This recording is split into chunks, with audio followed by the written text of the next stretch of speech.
और शुरुआत बड़ी खबर से करेंगे। 57 दिनों तक चलने वाली श्री अमरनाथ जी यात्रा 2026 को लेकर जम्मू कश्मीर प्रशासन पूरी तरह मुस्तैद है। उपराज्यपाल मनोज सिन्हा ने आज जम्मू के भगवती नगर यात्री निवास का दौरा किया। इस दौरान उन्होंने तीर्थ यात्रियों के लिए उपलब्ध सुविधाओं और सेवाओं का बारीकी से जायजा लिया। उपराज्यपाल ने J&K पुलिस, सेना, सुरक्षा बलों, श्राइन बोर्ड और सिविल प्रशासन के उच्च अधिकारियों के साथ बैठक की। उन्होंने ऑन स्पॉट रजिस्ट्रेशन, लंगर में फूड सेफ्टी, परिवहन और सुरक्षा पुख्ता करने के सख्त निर्देश दिए। साथ ही अधिकारियों से साफ कहा गया है कि बाबा बर्फानी के सभी भक्तों के लिए आरामदायक ठहरने और बिना किसी रुकावट के सुगम यात्रा की व्यवस्था हर हाल में सुनिश्चित की जाए। आज एलजी मनोज सिन्हा की तरफ से यात्री निवास भवन जम्मू का जो है विजिट किया गया और ऐसे में तमाम वो सिक्योरिटी ऑफिशियल्स जो हैं वो भी इस मौके पे मौजूद रहे। और जिस तरह से अभी तक रिकॉर्ड ब्रेकिंग जो यात्रा अभी तक हुई है उससे कहीं ना कहीं प्रशासन जो है उत्साहित है। आप देख सकते हैं कि यात्री निवास भवन से अब जो आहिस्ता आहिस्ता जो सिक्योरिटी ऑफिशियल्स है, जो सीनियर पुलिस चाहे पैरामिलिट्री फोर्सेस हैं, तमाम एजेंसीज के जो सिक्योरिटी जो सीनियर ऑफिशियल्स हैं वो अब यहाँ से निकलते हुए क्योंकि एलजी मनोज सिन्हा जो है अब इसके बाद यहाँ से निकल चुके हैं। लेकिन कहीं ना कहीं जिस तरह से इस दफ़ा सिक्योरिटी फोर्सेस ने अब तक यात्रा को बहुत ही सुखद एवं पीसफुल तरीके से जो है यहाँ हुई है और जिसके पीछे सिक्योरिटी फोर्सेस का बहुत बड़ा हाथ है। जिस तरह से उन्होंने सिक्योरिटी को इंश्योर किया है, सुनिश्चित बनाया है।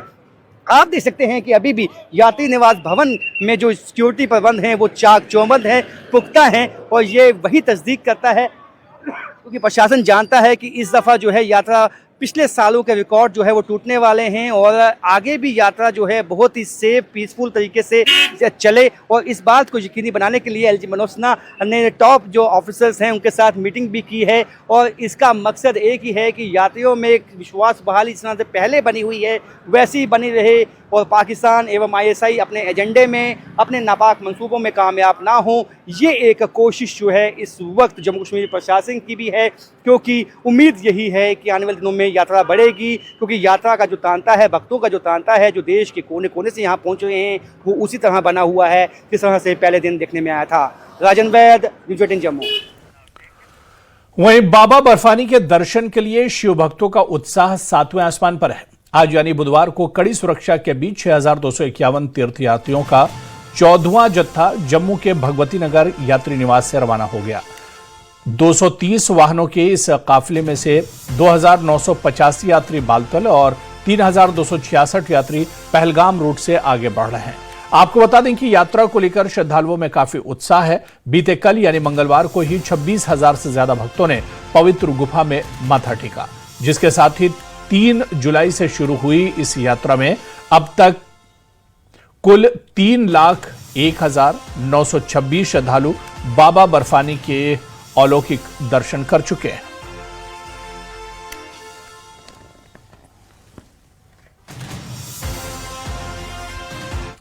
चलिए आगे। और वहीं सीएम उमर अब्दुल्लाह ने साफ कर दिया है कि दिल्ली में नेशनल कॉन्फ्रेंस का प्रस्तावित विरोध प्रदर्शन हर हाल में होगा, चाहे प्रशासन से इसकी इजाजत मिले या न मिले। मुख्यमंत्री ने कहा कि पार्टी के वरिष्ठ नेता डॉक्टर शेख मुस्तफा कमाल के निधन के बावजूद 20 जुलाई के कार्यक्रम में कोई बदलाव नहीं किया जाएगा।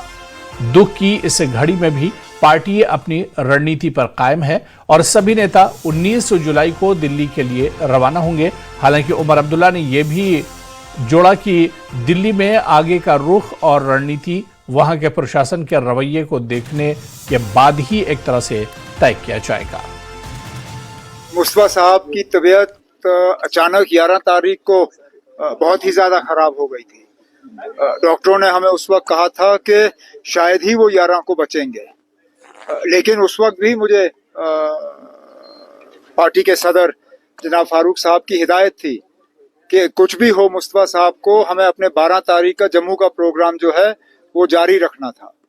तो इन हालात में जबकि हम 12 का फंक्शन कैंसिल करने के लिए तैयार नहीं थे, 20 का फंक्शन तो चलेगा ही चलेगा। अभी तक नहीं, हमें लटकाया जा रहा है और हम तब जैसे मैंने 11 तारीख को कहा, हम सब्र करना जानते हैं ना, हम इंतजार करेंगे और हम अपना ऑल्टरनेट प्लान जो है वो भी तैयार रखेंगे। लेकिन मैंने अपने साथियों को कहा है जिन्होंने मुझसे बिल्कुल यही हर्षात जाहिर किया कि क्या हमें इजाज़त मिलेगी या नहीं, मैंने कहा हम 19 तारीख को दिल्ली जाएंगे ही जाएंगे। और वहीं नेशनल कॉन्फ्रेंस सांसद सैयद आगा रूहुल्लाह मेहदी ने किसी भी नई राजनीतिक पार्टी या फ्रंट बनाने की खबरों को सिरे से खारिज कर दिया है। अनंतनाग के बिजबिहाड़ा में एक राजनीतिक सम्मेलन को संबोधित करते हुए सांसद रूहुल्लाह ने साफ कहा कि फिलहाल ऐसी कोई योजना नहीं है, लेकिन उन्होंने घाटी में एक भरोसेमंद और विश्वसनीय नेतृत्व की जरूरत पर जोर दिया। इस दौरान उन्होंने अपनी ही पार्टी नेशनल कॉन्फ्रेंस और मुख्यमंत्री उमर अब्दुल्लाह पर तीखा हमला बोला। रूहुल्लाह ने आरोप लगाया कि मौजूदा सरकार मुख्य राजनीतिक मुद्दों को हल करने में विफल रही है। उन्होंने दो टूक कहा कि जम्मू कश्मीर के लिए राज्य का दर्जा बहाल करने से कहीं ज्यादा बड़ी प्राथमिकता अनुच्छेद 370 और 35A की बहाली है। मैं सड़क पे ही हूँ, मैं लोगों के सामने हूँ, मैं वही बात कर रहा हूँ। पार्लियामेंट से लेके ज़मीन तक, कश्मीर से लेके दिल्ली तक, मैं वही कर रहा हूँ जिस बात को हमने इलेक्शन में लोगों के बीच में कहा था। उसी बात को, वही बात मैंने हुकाम के सामने, इस इक़्तिदार के सामने दिल्ली में भी कही। और वही बात आपने इल्जाम लगाया कि बीजेपी का एजेंडा चला रहे हैं। वजाहत भी मैंने की। स्टेटहुड बीजेपी का एजेंडा है। कॉन्स्टिट्यूशनल गारंटीज, प्रोटेक्शंस 370 ने हमें जो दिया था वो जम्मू कश्मीर के लोगों का एजेंडा है और इसीलिए वोट मिला भी। उधर अपनी पार्टी के अध्यक्ष सैयद मोहम्मद अल्ताफ बुखारी ने नेशनल कॉन्फ्रेंस के दिल्ली प्रदर्शन पर बड़ा बयान दिया है। मेंढर में बुखारी ने साफ कहा कि जंतर मंतर पर नेशनल कॉन्फ्रेंस का विरोध प्रदर्शन उनका अपना व्यक्तिगत फैसला है, न कि विपक्षी दलों की कोई संयुक्त पहल। बुखारी ने जानकारी दी कि उनकी पार्टी ने 18 जुलाई को एक अहम बैठक बुलाई है जिसमें आगे की रणनीति तय होगी। वहीं 370 के मुद्दे पर उन्होंने कहा कि अगर इसकी बहाली संभव नहीं है तो जम्मू कश्मीर के लोगों की जमीन और नौकरियों की सुरक्षा के लिए कोई वैकल्पिक संवैधानिक व्यवस्था होनी चाहिए।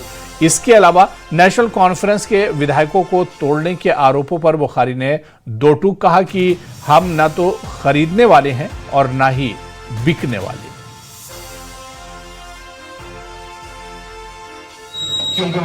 ये मुद्दा जो स्टेटहुड का है, ये बेसिकली हमारा मुद्दा है। हम खुश हैं कि 6 साल के तवील वक्फे के बाद उनको ये नज़र आया कि ये इम्पोर्टेंट मुद्दा है।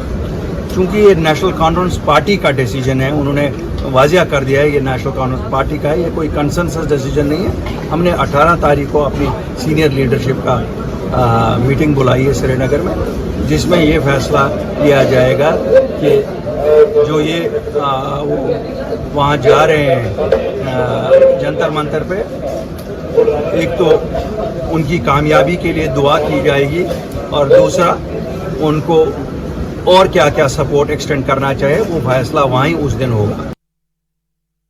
ऑल इंडिया यूथ कांग्रेस के जनरल सेक्रेटरी मनप्रीत सिंह ने आज कांग्रेस दफ्तर में कार्यकर्ताओं के साथ एक अहम बैठक की। मीटिंग में उन्होंने हाल ही में हुए पेपर लीक मामले पर गहरी चिंता जताते हुए पारदर्शी जांच और दोषियों के खिलाफ सख्त कार्रवाई की मांग की। इसके साथ ही मनप्रीत सिंह ने तराल में अघोषित बिजली कटौती का मुद्दा भी उठाया।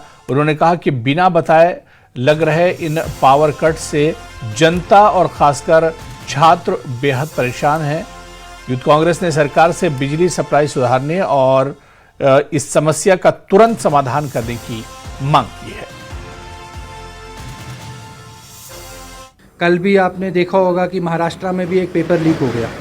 तो मेरे को समझ नहीं आ रही है सरकार क्या चाहती है। बच्चे सुसाइड कर रहे हैं, माँ बाप परेशान हैं, तो इनके कानों पे जूं तक नहीं रेंग रही। उसके चलते ही हमने एक मीटिंग की यहाँ पे। कल हमारा उठा रहे हैं राहुल गांधी जी, अभी पार्लियामेंट में भी सेशन स्टार्ट होने वाला है, वहाँ पे भी ये मुद्दा उठाया जाएगा। तो उसी लिए हम यहाँ पे आज इकट्ठे हुए थे।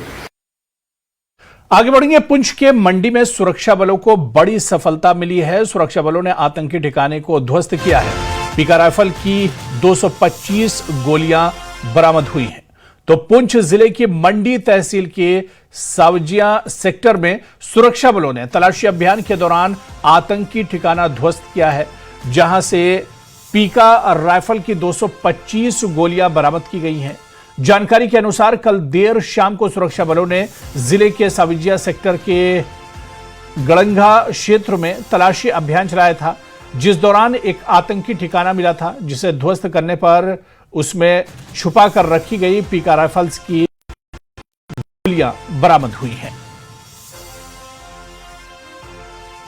और तस्वीरें आप देख सकते हैं कितनी मात्रा में असलाहा और गोला बारूद यहां पर जमा था, और जिस तरह से अपनी नापाक हरकतों को ये अंजाम देना चाहता थे, लेकिन उससे पहले ही सिक्योरिटी फोर्सेस ने उनके इरादों पर पानी फेर दिया और बड़ी मात्रा में ये गोला बारूद बरामद किया गया है। तो पीका राइफल की 225 गोलियां बरामद हुई हैं, जो तस्वीरों में आप देख सकते हैं। आगे बढ़ेंगे। नागालैंड में पुंछ का लाल शहीद हुआ है। आईईडी विस्फोटक में मोहम्मद इकबाल शहीद हो गए हैं। शहीद के गांव में शोक की लहर है। दरअसल नागालैंड में आईईडी विस्फोट में पुंछ के रहने वाले हवलदार मोहम्मद इकबाल शहीद हो गए, जो भारतीय सेना की असम राइफल में बतौर चालक नौकरी करता था। वहीं इस खबर को सुनकर गांव में शोक की लहर है। बड़ी संख्या में रिश्तेदार और ग्रामीण शाहिद के घर पर एकजुट हो रहे हैं और श्रद्धांजलि अर्पित कर रहे हैं। रहा था ड्यूटी अपने में जा रहा था, गाड़ी के भी बैठा हुआ जा रहा था। गाड़ी चलती चलती वो बम्प नीचे रखा था, वो फूट गया, गाड़ी में एक्सीडेंट होकर मारे गया। कल हमारे साथ, आज हमसे बिछड़ गया। सबसे बड़ी उसकी यादें अब रह गई हमारे साथ। और बाकी ये बात है कि उसका परिवार जो पीछे रह गया, अब बच्चे हैं 3, वालिद हैं, वालदा हैं उनकी, वो बुजुर्ग हैं, अब उनकी देख रेख अब यही है उनका कोई दूसरा सहारा तो है नहीं है, वही एक सहारा था जो वो भी चला गया। हम यही कहेंगे कि उन्होंने मतलब देश के लिए एक अच्छा काम किया, हम फख्र महसूस करते हैं। हम भी आगे जाके देश का नाम रोशन करें और एक फोर्स में जाके एक अच्छा रैंक लाएं और एक अच्छे मुकाम पे पहुंचे। जो हमारा एक भाई जो है वो शहीद हुआ है, इसकी घर हमारी बहन ही है, तो इस बंदे के ऊपर में गर्व है कि इसने हमारे देश के लिए कुर्बानी दी है। दूसरी बात यह है कि इसके छोटे छोटे बच्चे हैं, बुजुर्ग माँ बाप हैं, उनका इस घर का जो एहसासा था वो सारा लुट गया है। तो क्योंकि हमारी जो आजकल फोर्स जो है वो बहुत कुछ करती है, डिफेंस जो है उसके पास बहुत कुछ है, वो सब कुछ करेंगे। इसके अलावा मैंने पहले भी आपको कहा कि रोड कनेक्टिविटी इस महल्ले में दी जाए और एक ऐसा स्टेडियम यहाँ कायम किया जाए जो इसी हमारे शहीद के नाम पर हो, ताकि हमारे आज के ये नौजवान जो हैं उसमें आज बहुत सारी ऐसी बिद्दत हैं जो जैसे नशा है, ताकि हमारे जो नौजवान हैं वो आगे बढ़ेंगे। खबर डोडा से है, जहां प्रशासन की लापरवाही की एक बड़ी तस्वीर सामने आ रही है।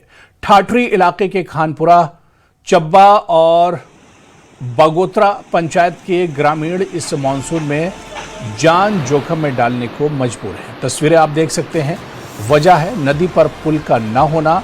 हालात इतने बदतर हैं कि किसी मेडिकल इमरजेंसी के समय मरीजों को चारपाई पर लाद कर उफनती नदी पार करानी पड़ती है। स्थानीय लोगों के मुताबिक पहले आई बाढ़ और बादल फटने से यहाँ के पैदल पुल बह गए थे, जिसके बाद से कई गांवों का संपर्क पूरी तरह टूट चुका है। स्कूल, अस्पताल और बाजार जाने के लिए रोज मौत का सफर तय कर गांव वालों ने अब जिला प्रशासन और सरकार से गुहार लगाई है कि मानसून में किसी बड़े हादसे से पहले यहां तुरंत नया पैदल पुल बनाया जाए। और तहसील कारा में आए दिन जो है इस प्रकार की मुश्किलातों का सामना करना पड़ता है। ना कोई विधायक यहाँ पर आता है, ना ही यहाँ पर कोई प्रशासनिक अधिकारी आता है। लोग आज भी जो देखें आप, चारपाई पे लेकर के जो पेशेंट को लेकर के जा रहे हैं। आज सुबह एक पेशेंट को वहां से उठा करके लेके दरिया बड़ी मुश्किल से क्रॉस किया। लोग अपनी जान को जोखिम में डाल करके यहाँ से जाता है। ना यहाँ पर कोई ब्रिज की सुविधा है और ना ही यहाँ पर कोई रोड की सुविधा है, लेकिन अभी भी लोग जो है उस ढाई में जीने को मजबूर हैं, यानी कि उस समय में जीने को मजबूर हैं जिस समय में यहाँ पर डेवलपमेंट नहीं थी। सरकार बड़े बड़े वादे करती है, बड़े बड़े सपने भी लोगों को दिखाती है कि भाई आपको हम डेवलपमेंट के रास्ते पे लेके जा रहे हैं, लेकिन कहाँ है डेवलपमेंट चब्बा पंचायत के अंदर, कहाँ है यहाँ की डेवलपमेंट। कुलगाम के गनोसर गांव में पिछले करीब 10 वर्षों से बंद पड़ा एक सरकारी स्कूल भवन अब स्थानीय लोगों के लिए बड़ी मुसीबत बन गया है। गांव वालों का गंभीर आरोप है कि इस खाली और जर्जर इमारत का इस्तेमाल उपद्रवियों द्वारा नशाखोरी और अन्य अवैध गतिविधियों के लिए किया जा रहा है, जिससे इलाके का माहौल खराब हो रहा है। स्थानीय लोगों ने जिला प्रशासन से इस मामले को तुरंत संज्ञान लेने और इस भवन पर कड़ी कार्रवाई करने की पुरजोर मांग की है।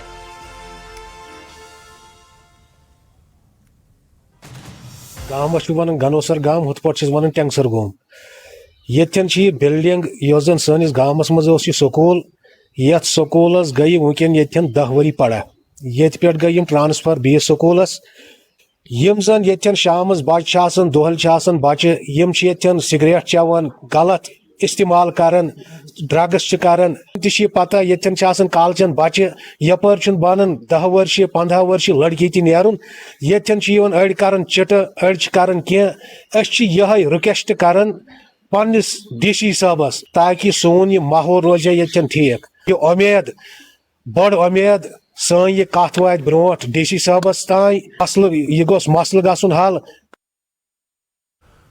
डोडा जिले के भलेसा इलाके में वार्षिक चंडी माता यात्रा श्रद्धा और उत्साह के साथ निकाली गई।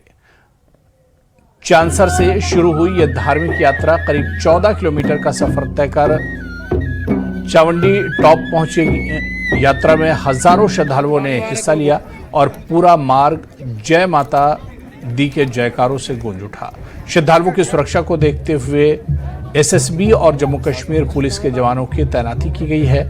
साथ ही लोगों ने बताया कि ये यात्रा सालों से आयोजित की जा रही है और हर बार बड़ी आस्था के साथ लोग इसमें शामिल होते हैं और यात्रा का शांतिपूर्ण समापन हुआ।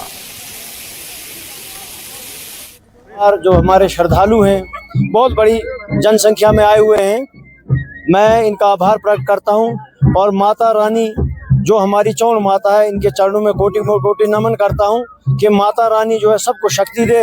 और जिस तरीके से इस हमारे एक प्राचीन यात्रा जो पूर्व जब से हमारा गांव यहाँ चंसर नहीं बल्कि जितने भी इलाके में हमारे सनातन के गांव बसे थे तब से ये यात्रा जो हुआ करती थी, मगर तब का जो मीडिया का दौर जो है इतना नहीं था।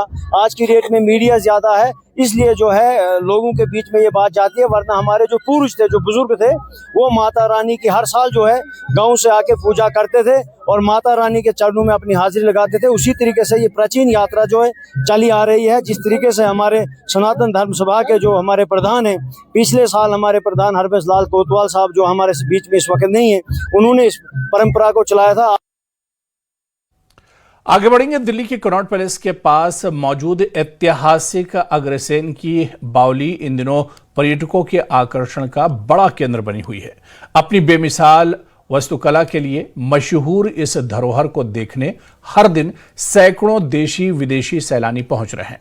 हालांकि अपनी खूबसूरती के साथ साथ ये जगह कई रहस्यमय और डरावनी कहानियों के लिए भी चर्चा में रही है। स्थानीय दावों में यहां एक काले पानी का जिक्र किया जाता है जो लोगों को सम्मोहित करता था। भले ही इन दावों का कोई ऐतिहासिक या वैज्ञानिक प्रमाण नहीं है, लेकिन इतिहास और रहस्य का यह अनोखा संगम आज भी लोगों को रोमांचित कर रहा है। देखिए।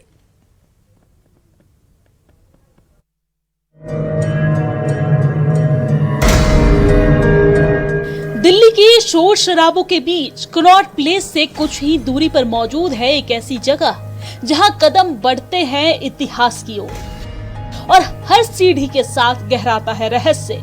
सदियों पुरानी अग्रसेन की बावली जो अपनी अनोखी वास्तुकला, शांत माहौल और उससे जुड़ी अनगिनत कहानियों के लिए दुनिया भर के लोगों को अपनी ओर खींचती है।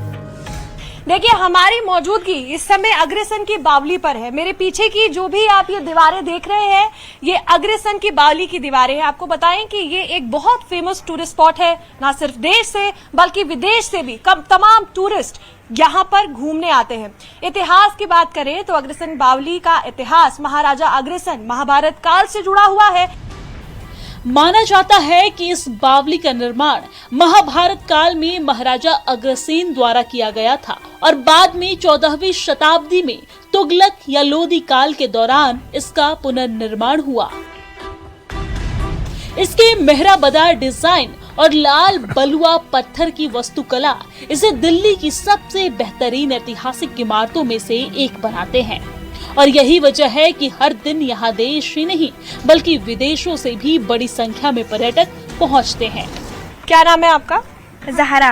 कहाँ से आए आप लोग? कुवैत से आए हम। कैसा लगा आपको यहाँ पर घूमकर? बहुत मजा आया हमें तो। क्या क्या देखा आपने? ये सब देखा, मतलब पानी का झील है, पीके की शूटिंग हुई यहाँ पर। हाँ। और बहुत मजा आया। आपका क्या नाम है? मेरा नाम है फाजिला आसिफ। क्या करती है आप? कौन सी क्लास में? मैं सेकंड बी में हूँ। आप कुवैत से आई है? बहुत दूर से घूमने आए आप लोग तो। कैसा लगा यहाँ पर घूमकर? बहुत अच्छा। बहुत अच्छा। क्या क्या देखा?